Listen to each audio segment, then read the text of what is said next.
বিদেশ সফর করলে দেশে এসে লম্বা, লম্বা শোডাউন, এরপরে বিশাল সাংবাদিক সম্মেলন, মনে করেন হাজার, হাজার মানুষের রাস্তায় অবস্থান, এগুলো কি হয়েছে?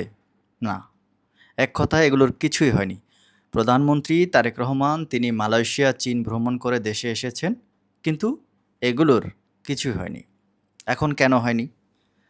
তো দলীয় যে পদক্ষেপ বা তাদের দলীয়গত সিদ্ধান্ত, প্রধানমন্ত্রীর পক্ষ থেকে যে সিদ্ধান্ত সেটা হচ্ছে তিনি আগেই নিষেধ করেছেন যে এগুলো কিছুই হবে না।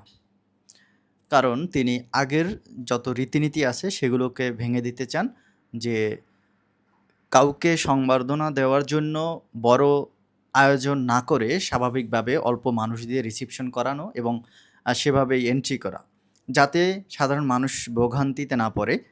এই বিষয়টি মাথায় রেখেই কিন্তু করেছেন। এবং আমরা দেখেছি এ নিয়ে জনাব ফখরুল ইসলাম আলমগীর তিনি সংসদে বলেছেন যে প্রধানমন্ত্রীর নির্দেশনাই ছিল এরকম যে বড়সড় কোনো আয়োজন যেন না হয়। আমরা সেটাই দেখেছি যে প্রধানমন্ত্রী বিদেশ সফর করে এসেছেন এবং সেটা নিয়ে সংসদে হয়তো আলোচনা হয়েছে। কিন্তু বিশাল করে সংবাদ সম্মেলন, রাস্তায় শোডাউন, বিমানবন্দরে হাজার, হাজার লোকের সমাবেশ, মিটিং, মিছিল, এগুলো কিন্তু কিছুই হয়নি। তো এই যে একটা পরিবর্তন, তারাও চেয়েছেন যে এই পরিবর্তনটা হোক। তো আমাদের জনগণের পক্ষ থেকে এই প্রত্যাশাই থাকবে, যে আমরাও প্রত্যাশা করি যে বাংলাদেশের রাজনীতিতে একটা আমূল পরিবর্তন আসুক।